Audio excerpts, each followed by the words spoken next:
أما بعد فأعوذ بالله من الشيطان الرجيم بسم الله الرحمن الرحيم الطلاق مرتان فإمساك بمعروف أو تسريح بإحسان ولا يحل لكم أن تأخذوا مما آتيتموهن شيئا إلا أن يخافا ألا يقيما حدود الله فإن خفتم ألا يقيما حدود الله فلا جناح عليهما فيما ابتدت به تلك حدود الله فلا تعتدوها ومن يتعد حدود الله فأولئك هم الظالمون. دا سورة البقرة ده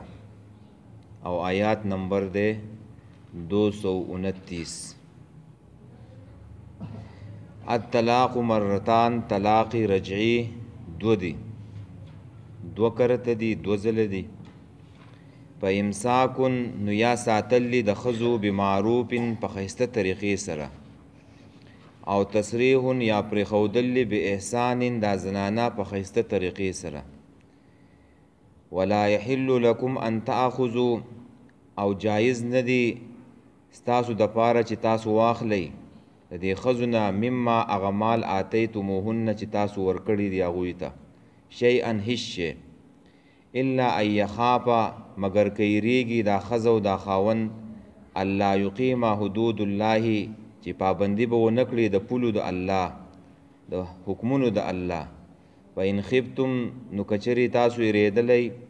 الله یقیما حدود الله چې پابندي به ونه کړي د پولو د الله د حکمونو د الله فلا جناح نشته د ګناه علیهما په دې ښځه او خاوند باندې پیما په هغه مال کې ابتدت چې په فدیه کې ورکوي به په هغې سره. تلک حدود الله دا حکمونه د الله دي فلا تعتدوها نو مه تېرېږئ د دې نه. ومن یتعد حدود الله یو څوک چې تیر شو د پولو د الله نه فاولئک هم الظالمون نو دغه کسان ظالمان دي. ربط یې خو ښکاره دی د مخکې سره تعلق چې مخکې هم د طلاقو خبره وه او اوس هم د طلاقو خبره چې دی نو روانه ده او پرونی آیات کې تا دا خبره زده کړله چې کومې ښځې له طلاق ورکړی شي نو هغه به د ځینې زنانه به داسې چې هغه به 3 بیمارۍ انتظار کوي. د څه نه به انتظار کوي؟ په بل ځای کې به نکاح نه کوي تر څو پورې 3 بیمارۍ تېرې شوي نه یو. او ځینې زنانه به داسې چې د هغو بیماري نه راځي نو د هغوی دپاره به 3 میاشتې ټیم وي په دې کې به بل ځای کې نکاح به نه کوي. بله به هغه زنانه یو چې د هغې حمل له مثال په طور بچی دی نو هغه چې کله پیدا شي که په هغه کې هر څومره ټیم ولګي نو د هغې نه پس به چې دی نو بیا بل ځای کې چې دی نو نکاح کوي. د زنانو عدت چې دی نو هغه بیان شو، د طلاق کړی شوو ښځو عدت. او اوس هم د طلاقو مسله چې دی نو بیانېږي چې الله تعالی معاشرتي احکام چې دی نو بیانوي او د جاهلیت په زمانه کې په زنانو باندې به چې دی نو غټ ظلم کېدو. اوس هم په دې دا زمانه د جاهلیت ته چې څوک د قرآن نه نه خبرو نو هغه هم په زنانو باندې به ظلم کوي. نو شریعت راغی، قرآن راغی، نو د هغې ظلم چې دی نو خاتمه وشوه چې کومه د زنانو سره به کېدلو د جاهلیت په زمانه کې نو په هغې باندې به دلته قرآن چې دی نو رد کوي. نو په دې آیات کې به دا خبره بیانېږي چې طلاق څومره دي. بله به پکې دا خبره بیانېږي چې څوک ښځې له طلاق ورکړي نو د هغې نه به واپس سامان مهر به چې دی نو نه اخلي. او بله به پکې د خلې مسله چې دی نو بیانېږي. نو د ټولو نه اول په دې خبره ځان پویه کول پکار دی چې طلاق 3 قسمه دي. 3 قسمه. یو رجعی دی، طلاق رجعی. رجعی مطلب دا دی چې په دې کې خاوند د ښځې ته رجوع کولی شي دویم طلاق باین دی چې په هغې سره نکاح ماتیږي، او دریم چې دی نو طلاق مغلظ دی چې هغه سخت طلاق دی، د هغې نه پس بیا خواهیس هم نشته، بیا خبره ختمه. او طلاق رجعي دا دی یو سړی یو طلاق یا دو طلاق ورکي ښځې ته، نو په دریو بیمارو کې به دننه دا سړی به دې ښځې ته رجوع کولی شي. په دریو بیمارو کې دننه واپس کیدی شي. که په دې دریو بیمارو کې دننه واپس شو نو ښځه یې ښځه ده او نکاح تړلو ته پکې حاجت نشته،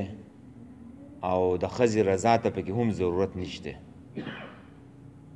په دې پوه شویو چې یو طلاق ورکړي نو د دې سړي سره 3 میاشتې یا 3 هیزونه یا 3 بیماری ټیم دی. که دا سړی په دې کې ورنږدې شو نو ښځه یې ښځه ده، نکاح تړلو ته پکې ضرورت نشته، د ښځې رضا ته پکې ضرورت نشته، خو یو طلاق د دې سره او دا طلاق رجعي و، نو په دې کې دی واپس شو. اوس که دا سړی په دې 3 بیمارو کې واپس نه شو، 3 بیماری چې دی نو هغه تېرې شوې، سړي رجوع ونه کړه، نو اوس به چې دی نو باین شي. طلاق باین دا شو چې نکاح ختم شو، نکاح مات شو، دا ښځه د سړي نه آزاده شوه. ګوره په یو طلاق کې ستا کار کیږي چې ښځه چې دی نو ستا نه ازادېدی شي. نو تا ته چا ویلي چې 2 طلاق او 20 طلاق او 10 طلاق ورکوه؟ او ته په قرآن پسې ملنډې کې. د نبي علیہ السلام په دور کې یو سړي 3 طلاق ورکړو، حدیث دی. نبی علیہ السلام په دې سخت غصه شو او پاسېدو، خلکو ته وویله وایي زه موجود یم او د الله په کتاب پسې ټوغې کېږي. یو صحابي پاسېدو وایي ای د الله رسول وایي قتل یې نه کړمه چې د الله په کتاب پسې ولبې کوي او ټوغې پسې کوي. نو طلاق به یو ورکوي، یو چې یو طلاق ته ورکو نو 3 بیماری تیرې شوې، په دې کې ته به سوچ وکړې، فکر وکړې، کیدای شي د ښځې اخلاق ټیک شي چې زه رجوع وکړم واپس شم دې ښځې ته، که ونه شم. نو که تا رجوع وکړه جو ښځه دې ښځه ده، او که تا رجوع دې ښځې ته ونه کړه او 3 بیماری تیرې شوې نو بیا به څه یو؟ بیا به طلاق باین واقع شي. باین مطلب جدا کوونکی، جدا بشي، دا ښځه آزاده شوه چې چېرته ځي هلته تللی شي.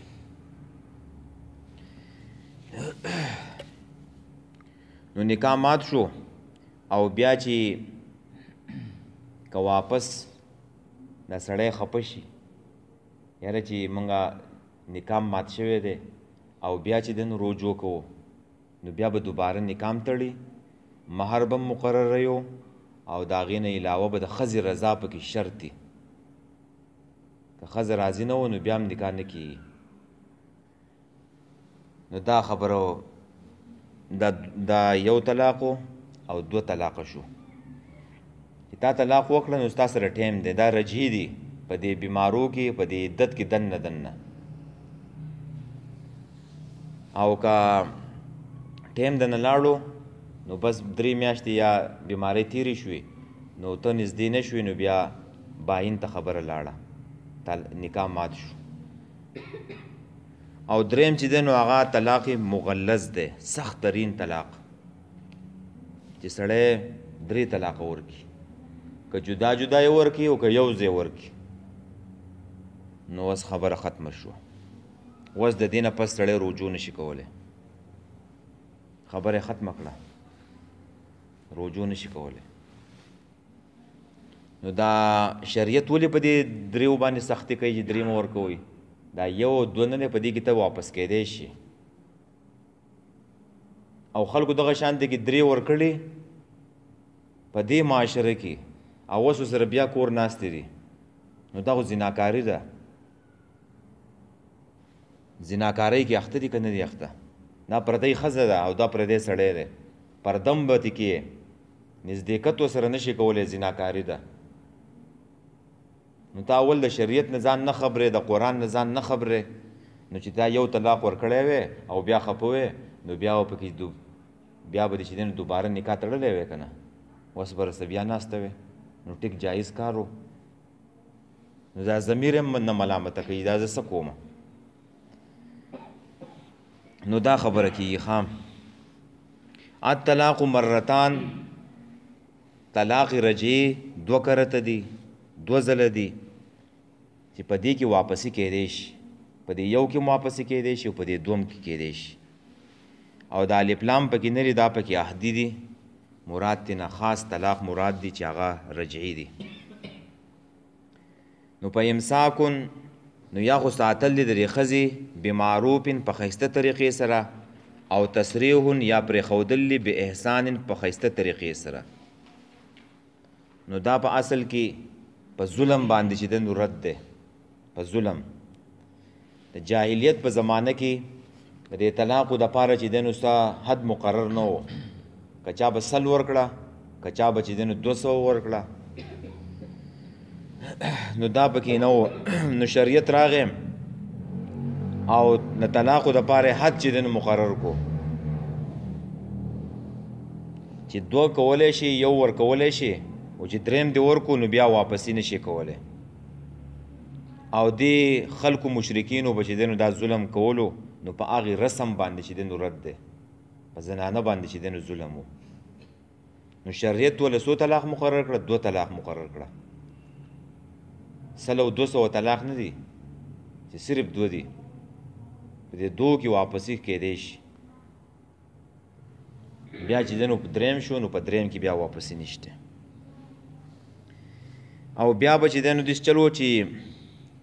یو سړي به ښځې له طلاق ورکو نو چې دې د جاهلیت په زمانه کې نو چې دې ته به پته ولګېده چې اوس یې عدت ختمیږي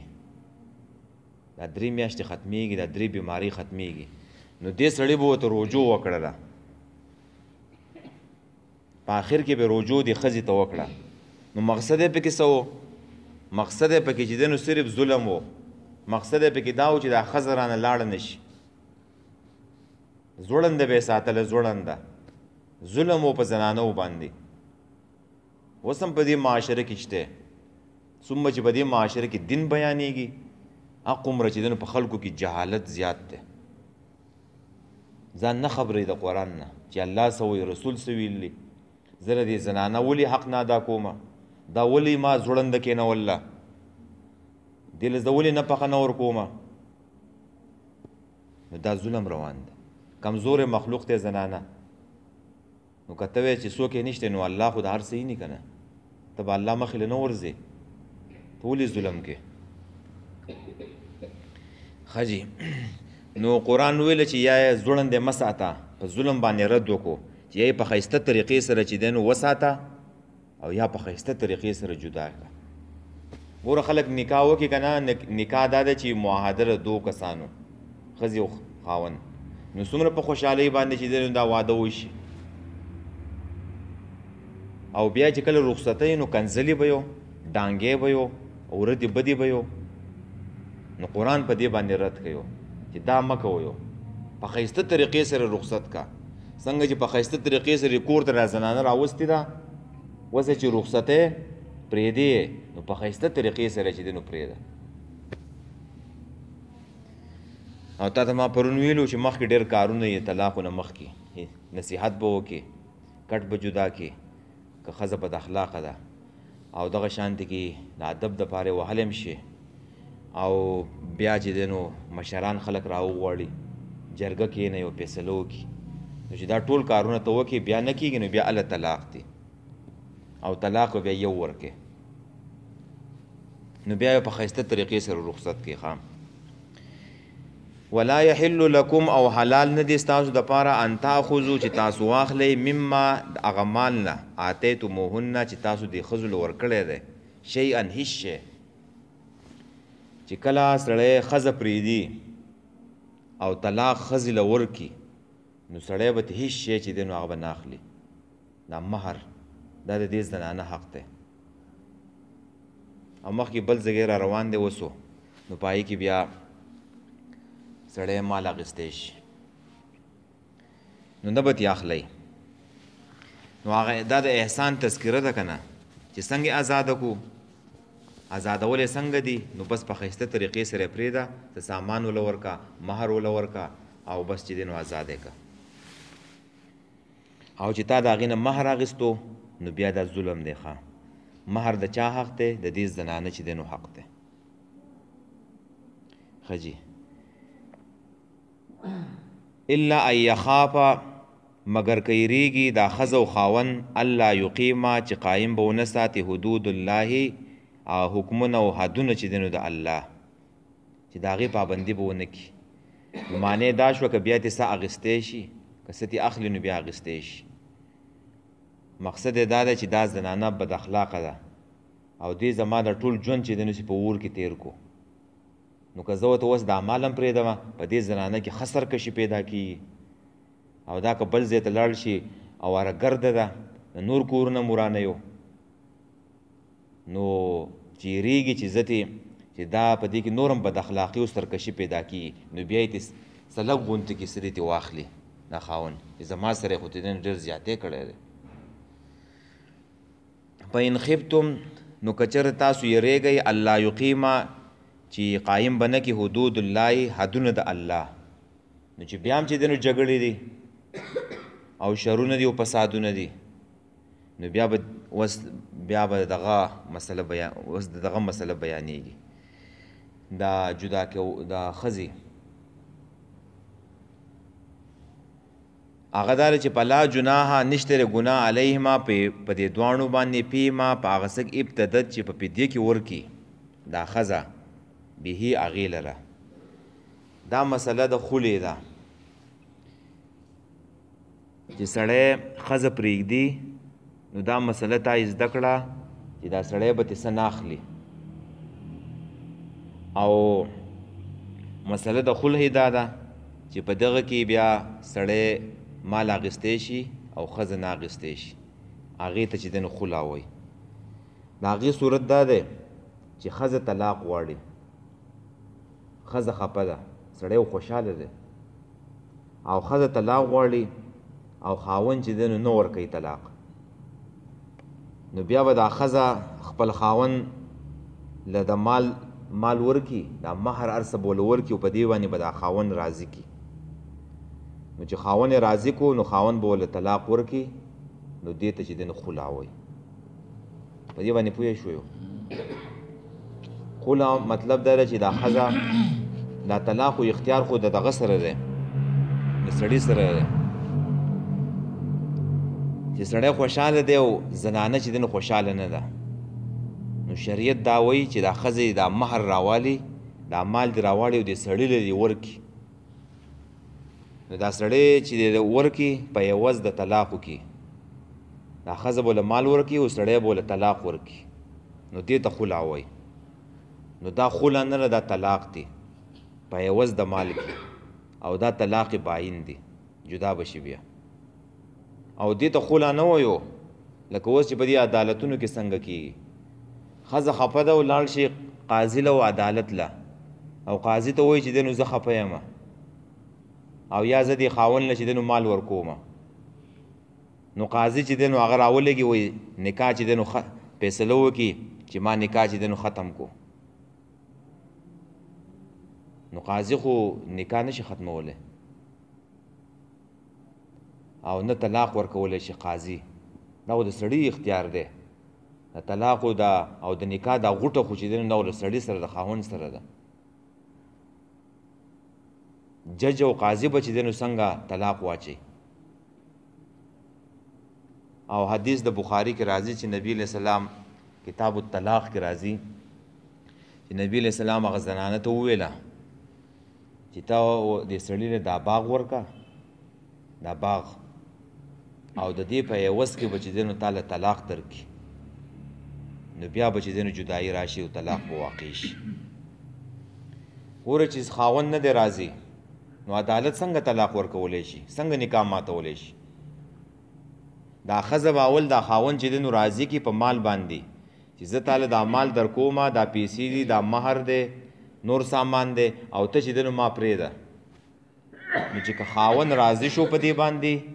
نو هغه به مال والي او ښځې له به چې دی نو طلاق ورکړي دې ته چې دی نو خلع وایي نو په دې طریقه باندې به چې دی نو دا ختم شي نکاح په عوض د مال کې ښه او چې خاوند اجازت نه یې کړی نو طلاق نشي واقع کېدی او نه بل څوک چې دی نو واقع کولی شي او د طلاقو دا اختیار نه دی د الله تعالی سړي له ورکړی خاوند له ښځې له نه دی ورکړی او که ښځې له ورکړی وی نو اوس به یورپ جوړ شوی وی سړی به بهر وی چېرته سکول له به تللی وی بازار ته به تللی وی او ښځې به ورته ټلیفون کړی وی چې طلاق مې کړی نو ښځې خو جذباتیانې دي سړی چې دی نو هغه جذباتي نه وي سوچ سمجھ کر فیصله کوي نو دا الله تعالی چاله ورکړی سړو له ورکړی دی او بل پکې دا مسله یې زده کړه چې یو څو ځګونه دي چې په هغې کې قاضي چې دی نو نکاح پسخه کولی شي نکاح څه شي کولی پسخه کولی شي نکاح ماتولی شي قاضي عدالت ته چې زنانه لاړه شي نو یو ځای پکې هغه دا دی چې یو خاوند نامرد دی نامرد پیژنې که نه هو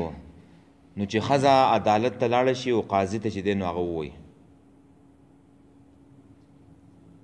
نو قاضي به دې سړي له ټایم ورکړي یو کال یا څه ټایم به ورکړي چې تا خپل علاج وکړه که علاج یې وکړو دا سړی ټیک شو نو بس ټیک ده او که علاج یې ونه کړو یا علاج ونه شو نو قاضي به فیصله وکړي چې دا نکاح ختم نکاح به ختم کړي په دې ځای کې قاضي چې دی نو نکاح ختمولی شي طلاق نه دی دا نکاح ختمول دی نو که داسې زنانه نو هغه ولې خپل ژوند خرابوي صرف د عدالت له ځي که نه چې ځوړندې به یې څو پورې ناست دي او خپل ژوند یې نه تباه کوي او دویم هغه ځای دی چې خاوند ته یو داسې مرض لګېدلی دی چې هغه قابل نفرت دی زنانه هغې ته نشي نږدې کېدی نو قاضي به فیصله وکړي چې نکاح ختم په دې ځای کې قاضي چې دی نو نکاح ختمولی شي یو دا مخکینی شو نامرد ده دویم د مرض ده او دریم دا دی چې یو خاوند چې دی نو ښځې له نفقه نه ورکوي پیسې او خرچه نه ورکوي ډوډۍ او رزق نه ورکوي جامه نه ورکوي پیزار نه ورکوي دا خو د خاوند حق دی نو امام مالک وایي چې دا قاضي به دا نکاح چې دی نو پسخه کي مات به کي ختم به کي او امام ابو حنیفه رحمه الله وایي چې نه قاضي به دې سړي له زوره نه ورکي چې ته ولې نفقه نه ورکې نو قاضي پکې دلته نکاح ختمولی شي عدالت او دریم هغه ځای دی څلورمو چې خاوند ورک شو پته یې نه لګي نو دا ښځه به څو پورې ناسته یو نو دا خو ځان نه ظلم دی چې ښځه به ایسته ناسته یو خاوند ورک دی نو دا ښځه به چې دی نو بیا په عدالت کې مقدمه درج کړي عدالت ته به لاړه شي یا په خپله یا د وکیل په ذریعه نو عدالت به دې دپاره ټیم مقرر کړي 4 کاله 4 میاشتې او 10 ورځې به مقرر کړي که په دې کې دا خاوند را پیدا شو نو ټیک ده او که را پیدا نه شو نو بیا به د هغې نه پس دا نکاح چې دی نو ختم شي مات به شي او داسې فیصله عمر رضی الله تعالی عنه کړو نو دا ځګونه دي ښه په دې ځګونو کې چې دی نو هغه نکاح پسخه کېدی شي او دغه مسله تا زده کړه د خولې چې ښځه خفه ده او خاوند خوشحاله دی نو دا ښځه به لاړ شي، دا ښځه به مال راوالي او د خاوند نه به یې ورکړي، دا خاوند به رضا کړي. نو چې خاوند راضي شو نو هغه به له طلاق ورکړي او دا ښځه به ایسته پرېږدي، ازاده به یې کړي. دې ته خلع وایي. نو دا هم صحیح ده. تلک حدود الله، دا حکمونه د الله دي، پولې د الله دي. فلا تعتدوها، نو مه نږدې کېږئ دې ته، مه تېرېږئ د دې نه، په دې کې دننه دننه اوسېږئ، دا پولې مه کراس کوئ. ومن یتعد حدود الله، او څوک چې تیر شو د پولو د الله نه، یعنې زیاتی وکړو، اوس دا سړي مهر نه کېدو چې ښځې له طلاق ورکړه او دې ته مهر واغېستو، نو دې د الله دا پولې چې دی نو ماتې کړې، دې ته ورتېر شو، یا نور په زنانو باندې چې دی ظلم کولو، نو په اولئک هم الظالمون. الله وایي دا خلک ظالمان دي. بس دی. الطلاق مرتان، طلاق دو ځله دی. په امساک نو یا ساتل لري ښځې بمعروف په ښایسته طریقه سره، او تسریح یا پرېښودل بإحسان په ښایسته طریقې سره. ولا یحل لکم، او جایز نه ستاسو دپاره ان تاخذو چې تاسو واخلئ د دې ښځو نه مما د هغه مال نه اتیتموهن چې تاسو ورکړی دی هغوی ته. که سړی طلاق ورکړي نو ښځې له، نو دا مهر د ښځې دی او د سړي پکې څه نشته، شیئا هیڅ شی، الا ان یخافا، مګر که یریږي دا ښځه او دا خاوند الله یقیما حدود الله، چې قایم به ونه ساتي حدونه د الله، حکمونه د الله. فإن خفتم، نو که چېرته تاسو یریږئ الله یقیما حدود الله، چې قایم به نه کړي حکمونه د الله او پولې د الله. فلا جناح، نشته دی ګناه علیهما په دې ښځه او خاوند باندې پې مبتدت، په هغه مال کې چې په فدیه کې ورکړي دا ښځه د خاوند لره، چې ښځه راولګي او خاوند له مال ورکړي او ځان پې آزاده کړي.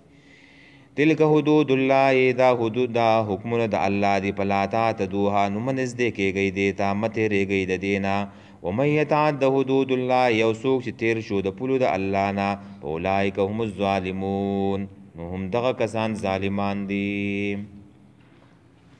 وایو بس.